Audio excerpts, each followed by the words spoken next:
Stephen Mintz, welcome to the show. Thank you for inviting me. So your book is The Prime of Life, A History of Adulthood. And you mentioned in the book, and you're right about this, that there hasn't really been a history of modern adulthood in the West written. There's been a lot of books about childhood or adolescence, but not adulthood. Why do you think that is? Even though this is like a big part of our life, adulthood, and we don't really pay much attention to it. No one says life begins at 40 anymore, at least not without irony. Whether you're young or you're middle-aged or older, there's a tremendous amount of ambivalence about adulthood because adulthood is associated with slowing down, with being in a rut, with stagnation, and above all, with stress. And so no one wants to talk about that. No one wants to be it, at least as it was, quote-unquote, traditionally defined. And by traditionally defined, I mean in the earlier 20th century. Yeah, let's talk about that because I feel like there's a lot of hand-wringing going on today in the media. Books are written about it, about boomerang kids, how young people aren't transitioning to adulthood. But it seems like this idea that we have of adulthood came from the post-World War II era, which was, you graduate high school, you go to college, and then you buy a house, get married, have kids, and you're an adult. That's no longer the case. It's become becoming an adult has become much more protracted. But what I think is interesting in your book, you show that this sort of post-World War II idea of adulthood is almost it's an exception to the rule of how people became adults in modern times in the West. Can you explain what sort of the varying ideas of adulthood have been throughout history before World War II? Well, it's, of course, utterly shocking to think that the typical American woman in 1970, we're not talking about the distant past, but 1970 was married by the age of 21. And her husband was typically married by the age of 23. So by the middle 20s, these young people had 2 or 3 kids. They had a house. They had a job that they were intending to stay in for the rest of their lives. And that image of adulthood has become the kind of norm that many today feel we're deviating from. But of course, it's anything but a timeless norm.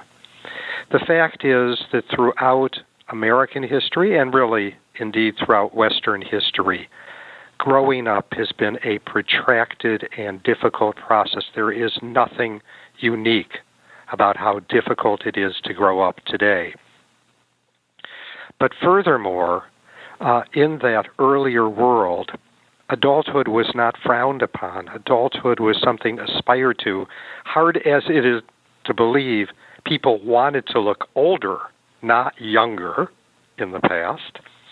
And they associated adulthood not with settling down, but rather with maturity, responsibility, worldliness, knowingness.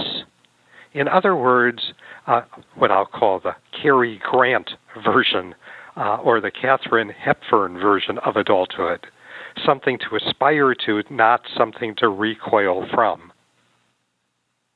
And what happened? What sort of cultural, sociological, I'm sure economic changes, it's very complex, but why did our view of adulthood as something to aspire to transition to something like, I'm going to go get plastic surgery so I can get rid of the crow's feet, and I'm going to get a tummy tuck, and I'm going to buy the Ferrari? What happened? Well, partly for very good reasons. That is, the image of adulthood increasingly became a kind of straitjacket. And what I mean by that is individuals were finding it more and more difficult to live lives that they themselves found to be fulfilling. This was, of course, particularly true for women.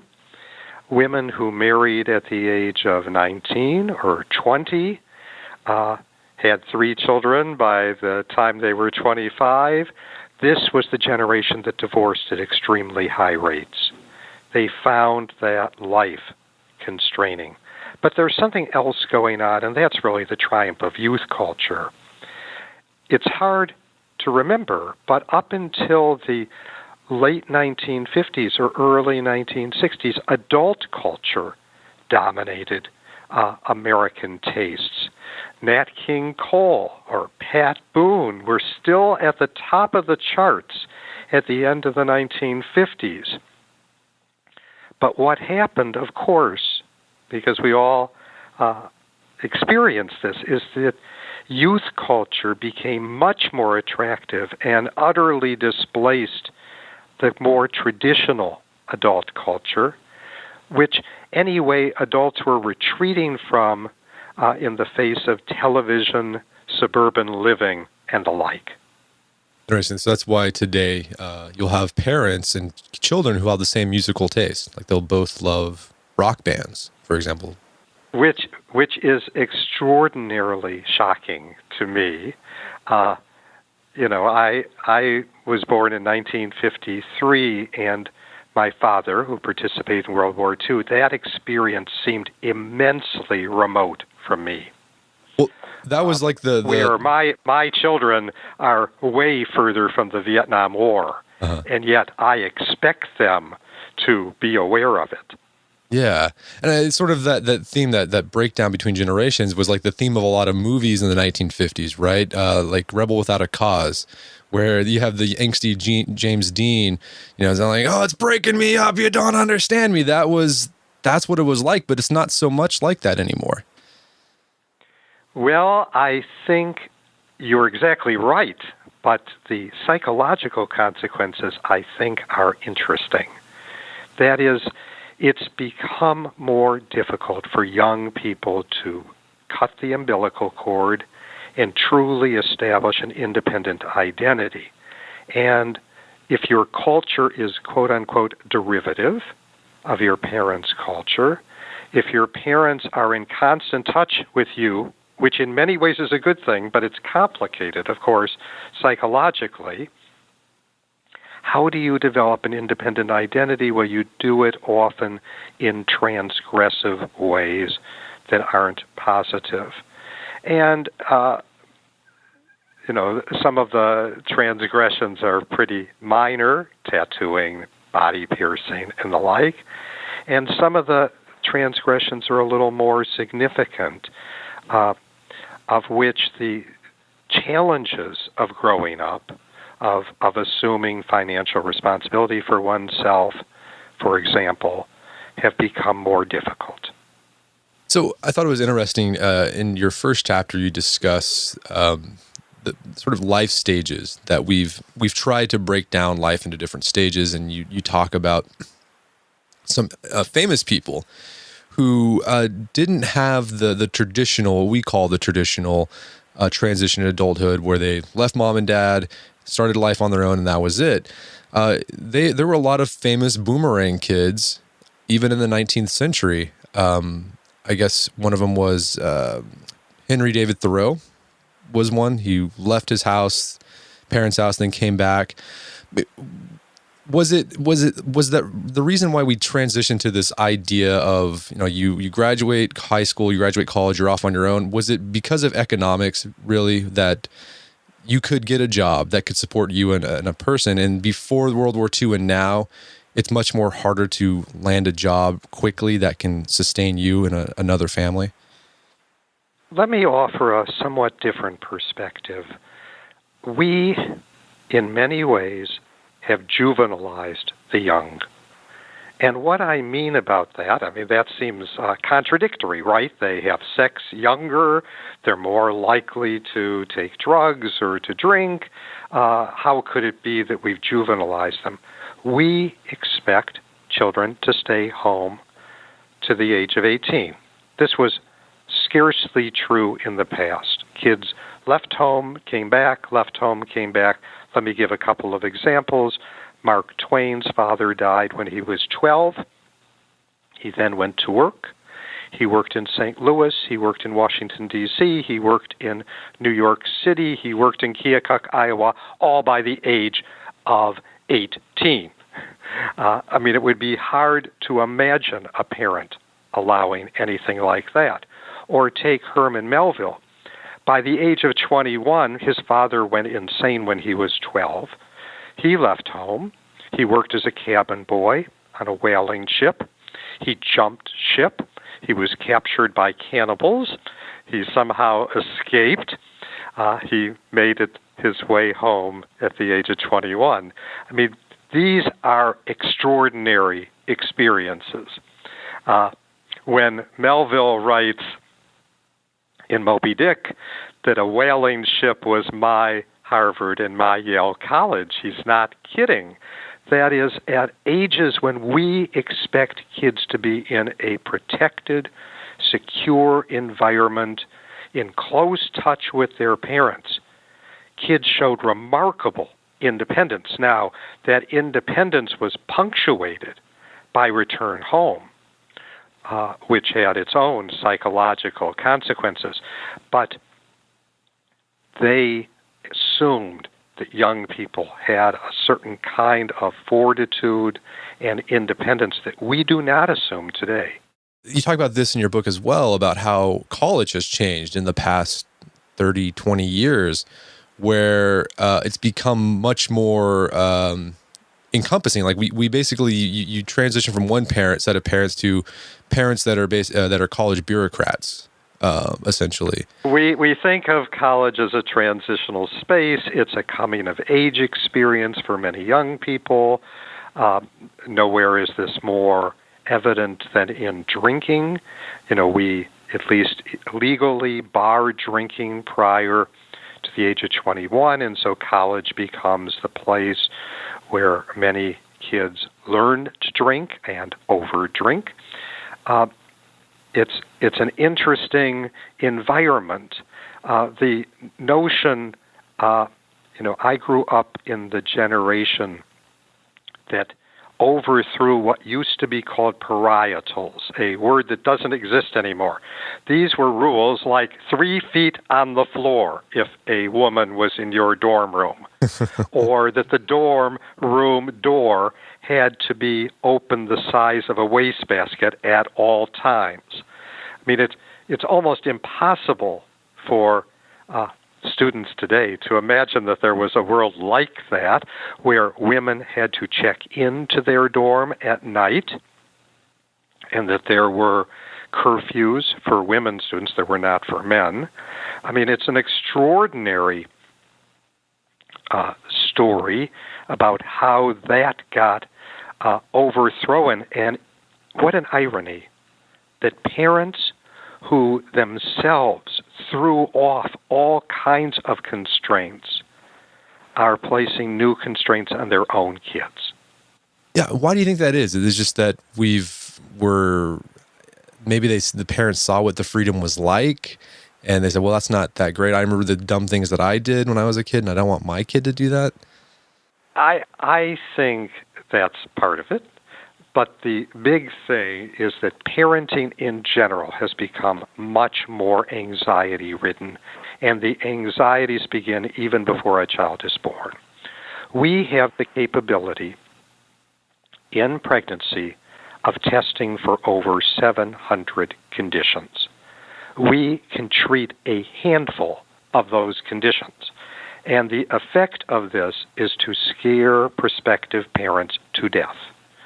Then, after the child is born, we have fears that date from the 1970s of all kinds of horrible things that can happen to your kid.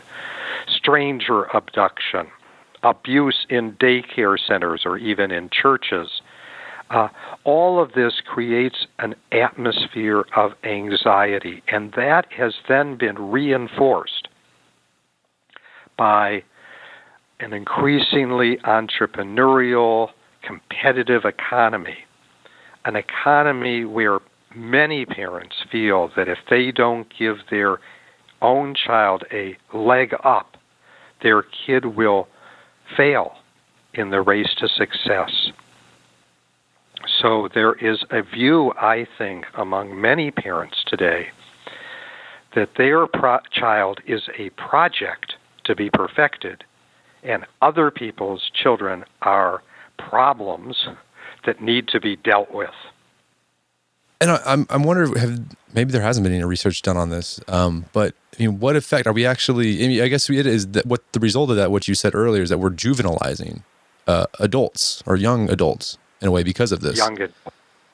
And this, of course, makes it much more difficult to develop the kind of independence that this society demands, but also that's necessary for the kind of maturation that people need to go through. It is not easy to throw away all the supports of life, not easy to throw away the roadmap and rule book, and to chart one's own destiny. But that's what somebody needs to do. And if parents are always there to cushion the blows, how can you develop that kind of radical independence that this society really does require? And so it often comes in sort of traumatic ways, where kids who have not been accustomed to failure or stress experience it in devastating ways. So yeah, you're seeing some of the consequences today of increased suicide, depression, anxiety amongst young people. I'm sure a lot of that has been contributed by their parents being overprotective of them and micromanaging their life so they can get a leg up.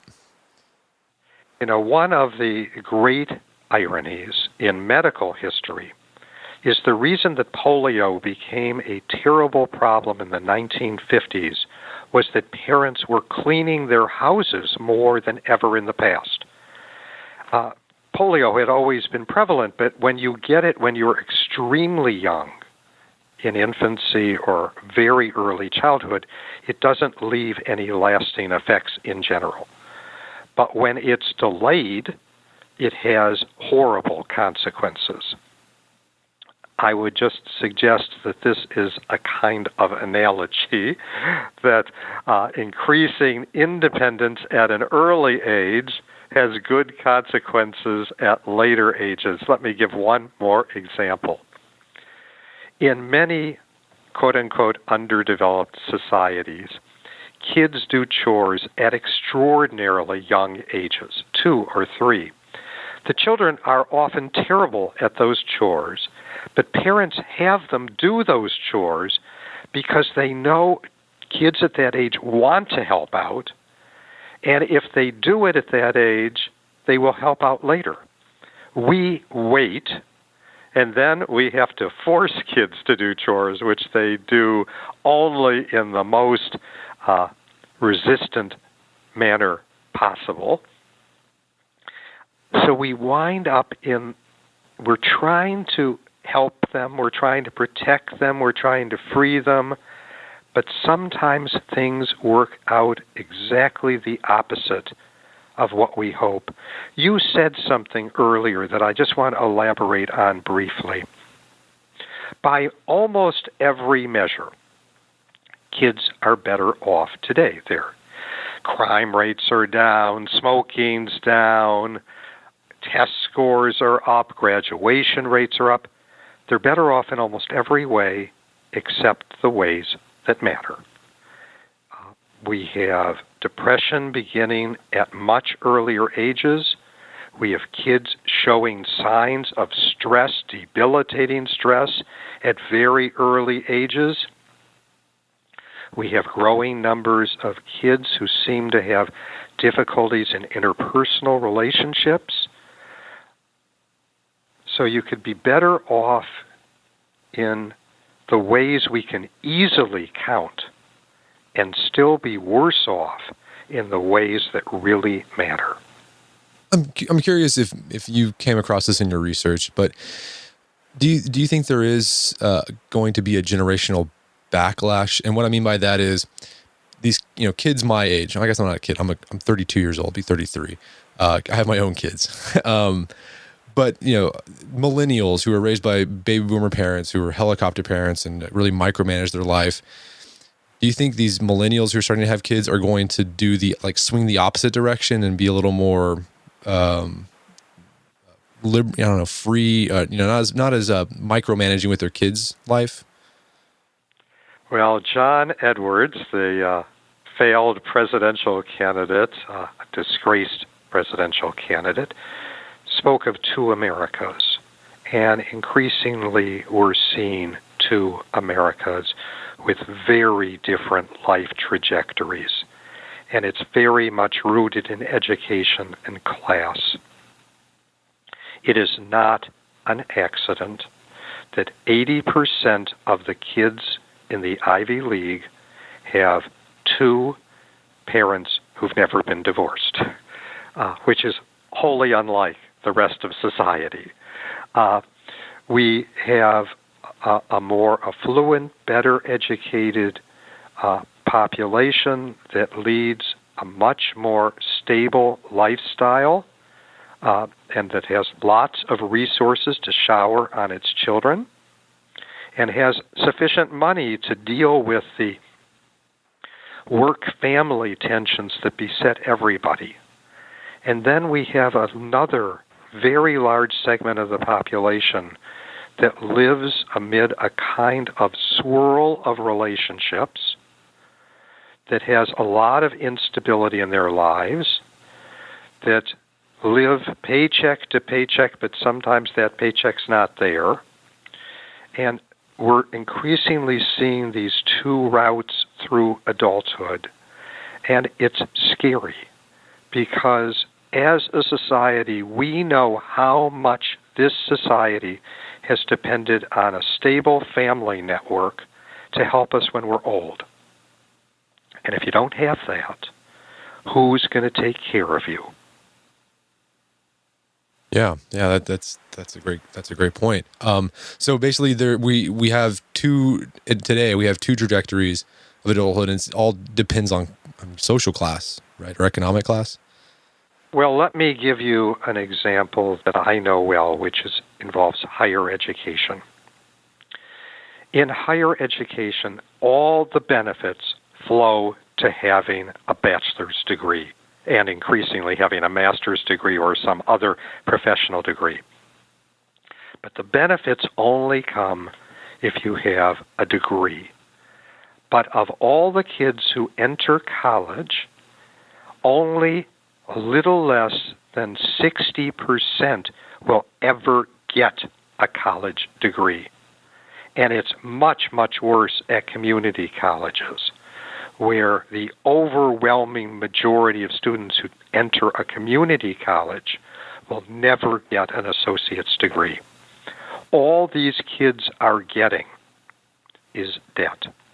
Now, there's been a lot of talk about debt, but debt can be a good investment. All of us go into debt to buy a house, often to buy a car, because we view it as an investment in our future.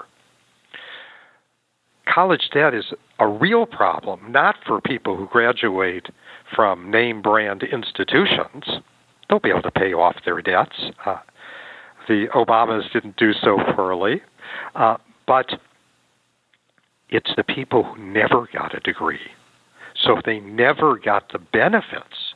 So even if their college debt is relatively low, they are going to be hard-pressed to repay it. And that's going to have consequences not only for them, but also for our country as a whole. Absolutely. I mean, I am a historian, and I'm a college professor, but I'm also an academic administrator. And the job I've been given, the task I've been assigned in what's really the second largest public university system in the country is affordability, access, and student success. We need to get more students it'll be good for them, and it will be good for society. Let's shift topics here a bit, and let's talk about friendship.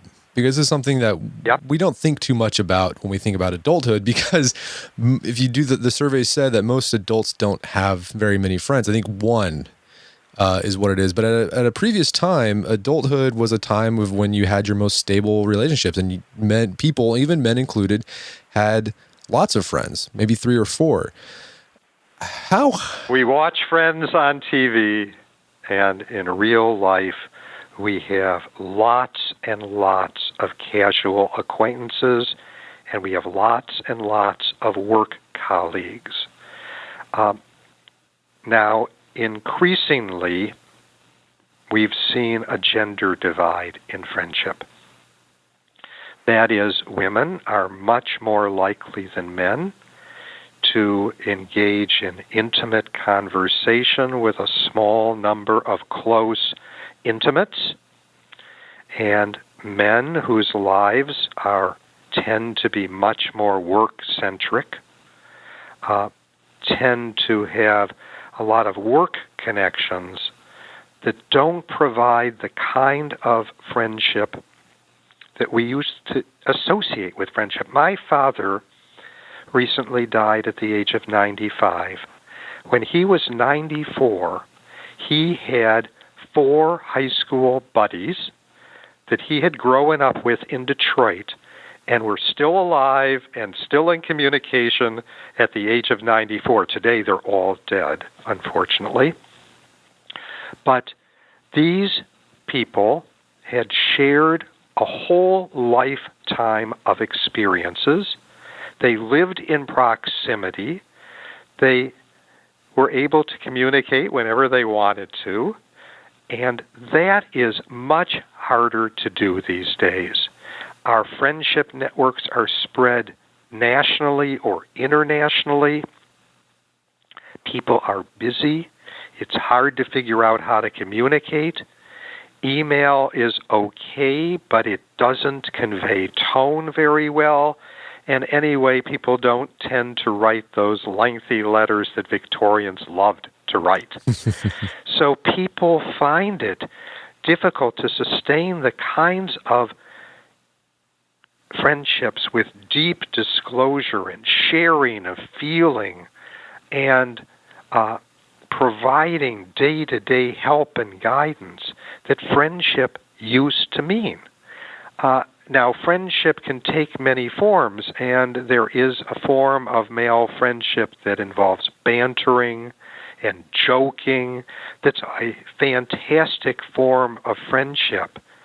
But friendship ultimately, I think, and I say this with great hesitance, but I think requires face-to-face time, and that it really can't be totally replaced by Facebook and other forms of social media. Those are wonderful for keeping fossil friendships alive, but at some point you better activate those friendships or they're not real. Yeah. I thought it was interesting, too, that another reason why friendship has gotten harder in the modern world is we've become more family-focused. So men in particular are encouraged to spend more time with their families than, say, their grandfathers or great-grandfathers who might have gone off, a couple nights a week to go play poker with the boys or go to a lodge night. Now men are encouraged to stay home and spend time with their family.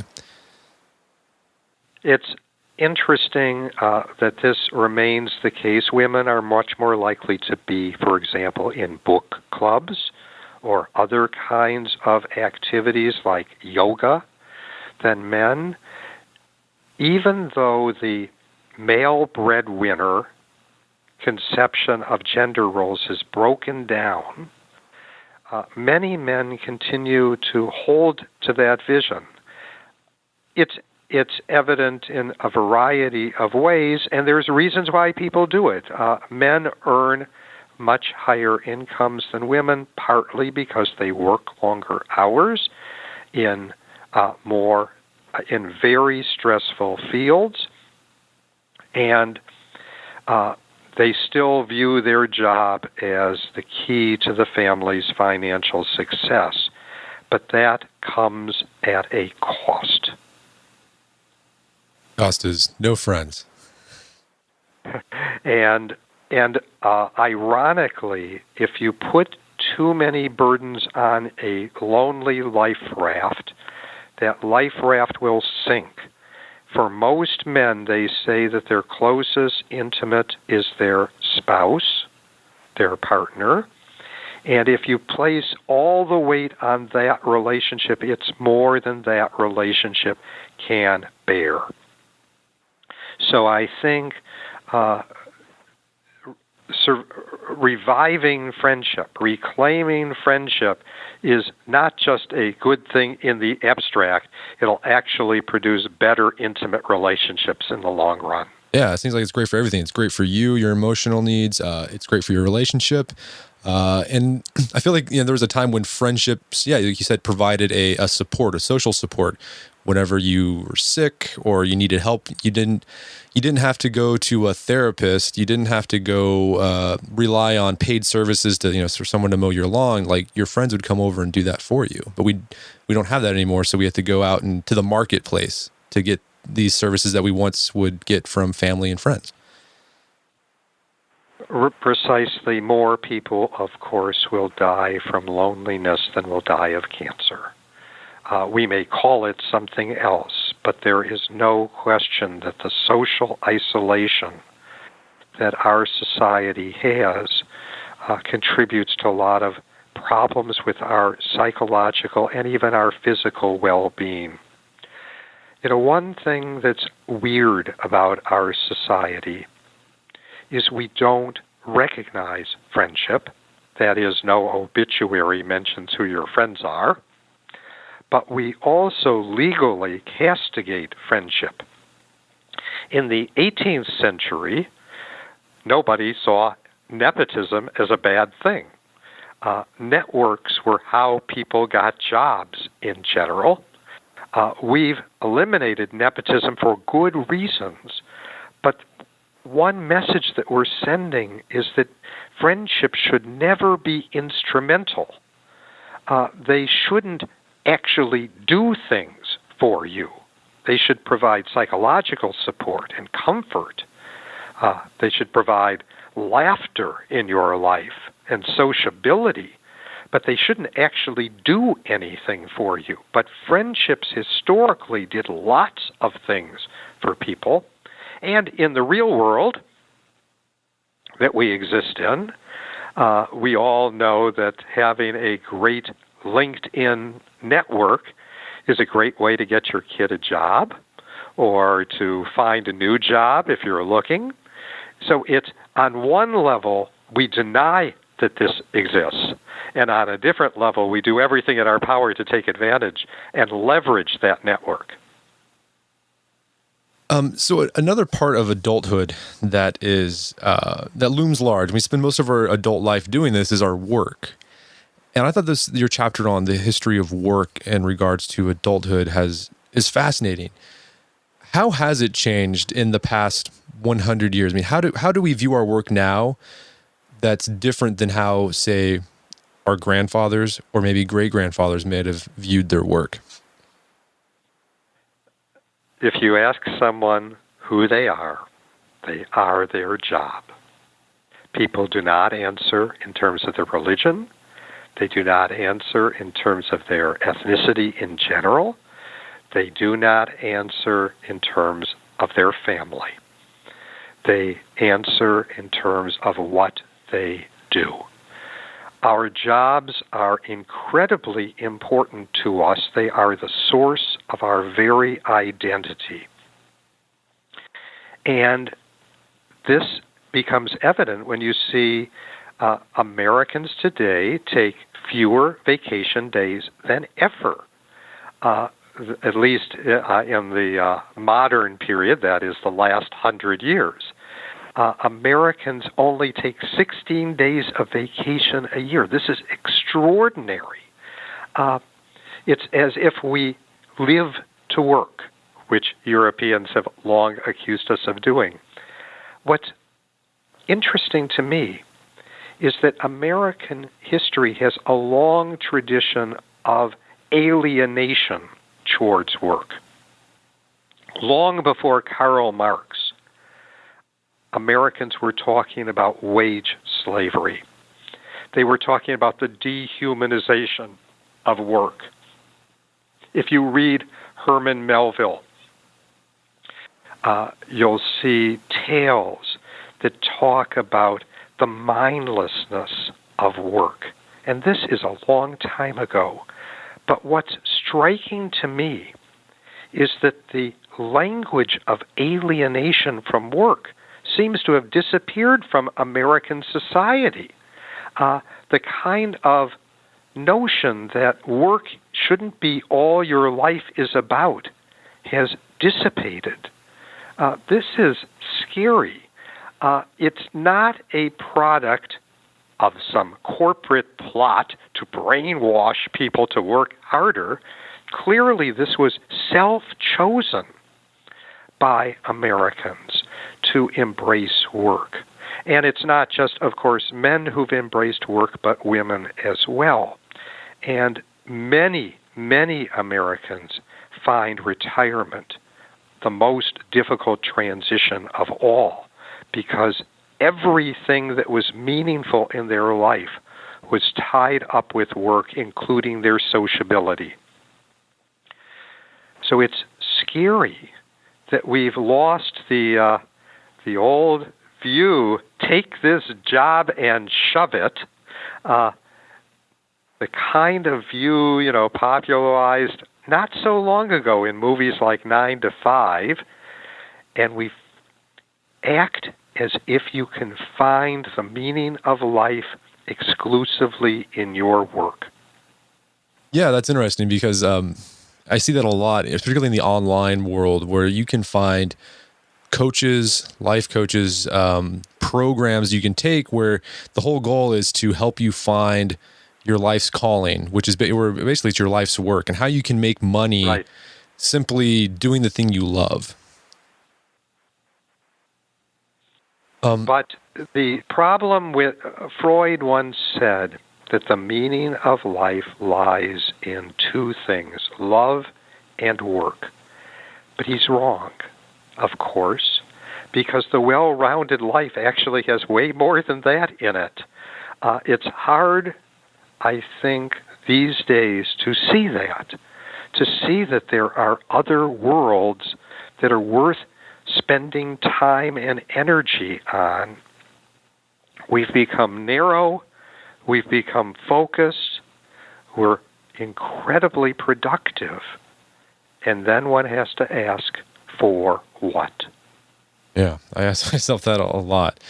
So you mentioned earlier about the angst of parenthood, but adulthood itself is filled with lots of angst, and I think we're all familiar with the midlife crisis. But now you're even hearing reports of that there's a quarter life crisis of people in their 20s who are experiencing this anxiety about it's an existential crisis.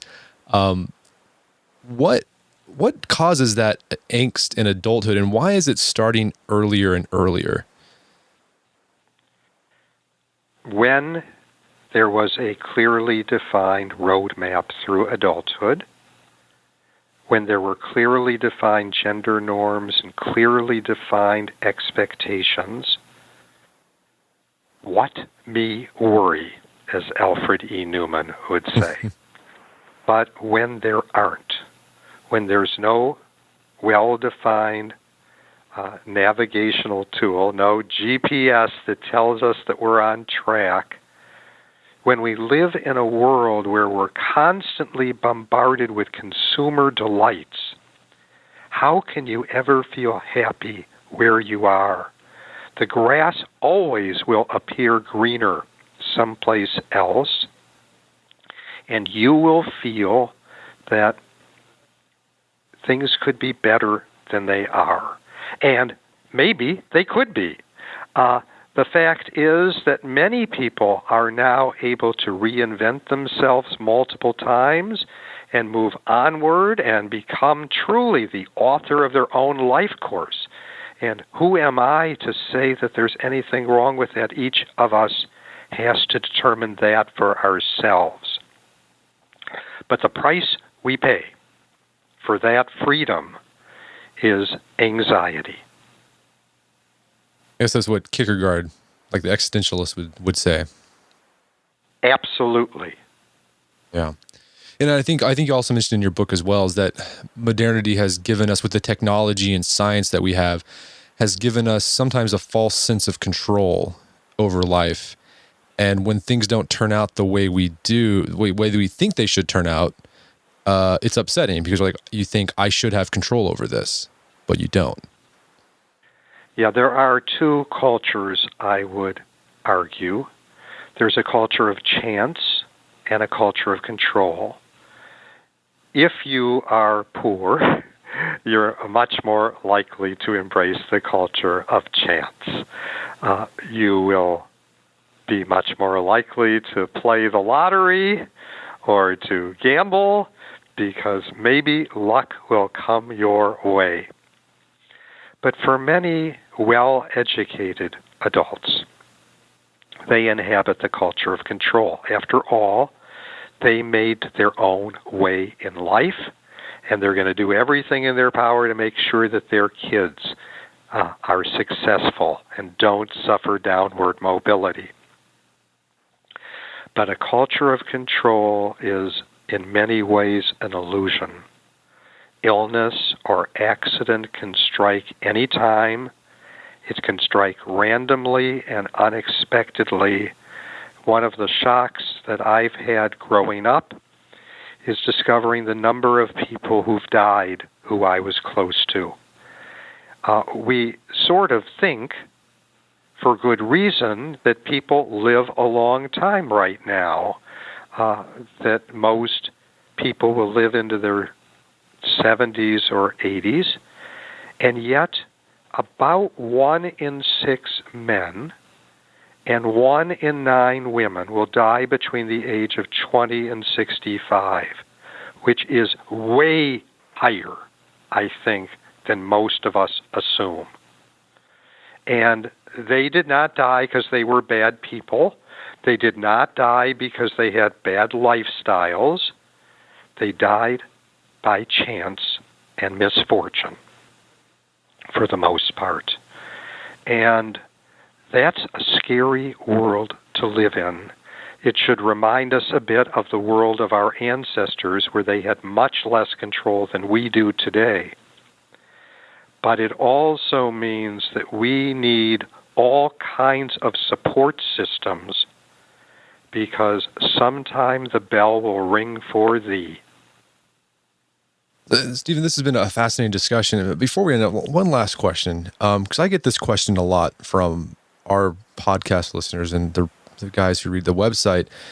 And the question is how do I know I'm a man, right? You have guys in their 30s who will say I still feel like I'm 18 years old. With this breakdown of the traditional markers of adulthood, how do we know when we've become an adult? Is it a psychological thing? What is it that we can know that we're an adult? First, I think when we're financially independent, you have to be able to support yourself. And if you can't do that, then I think you're not really an adult. You're a dependent.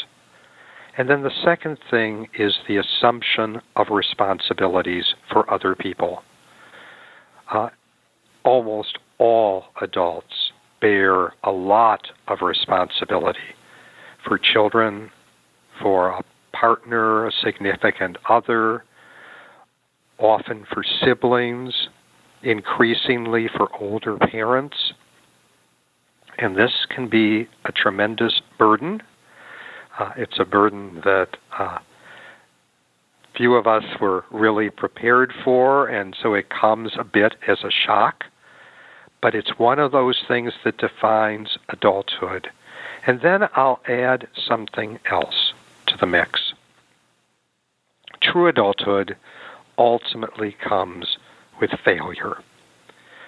All of us have, when we're young, infinite expectations for our future success. The world truly does seem to be our oyster, and after all, at our college graduation, we're told that we're the most promising generation on earth and that anything is possible. And as you grow older, you discover it's not true. Options narrow, and the chances to do anything at all in your life disappear. And it's how we cope with that that determines what kind of adult we are. Are we someone who eschews these responsibilities? Are we someone who does not want to take up the burden of maturity? Or are we someone who will embrace that and yet at the same time will maintain a kind of playfulness and humor and youthfulness no matter what their age? So there's two paths we can go down. We can become morose and depressed and whine and complain, or we can thrive on the freedom that we have and take advantage of the dependencies, the interdependencies that we've woven, and make them meaningful. If you want to have a happy adulthood, there's no choice which path you need to take. Very good. Well, Stephen Mintz, this has been a fascinating discussion. Thank you so much for your time. It's been a pleasure. You're welcome. It's been a joy to talk to you. My guest today was Stephen Mintz. He's the author of the book, The Prime of Life, and you can find that on Amazon.com.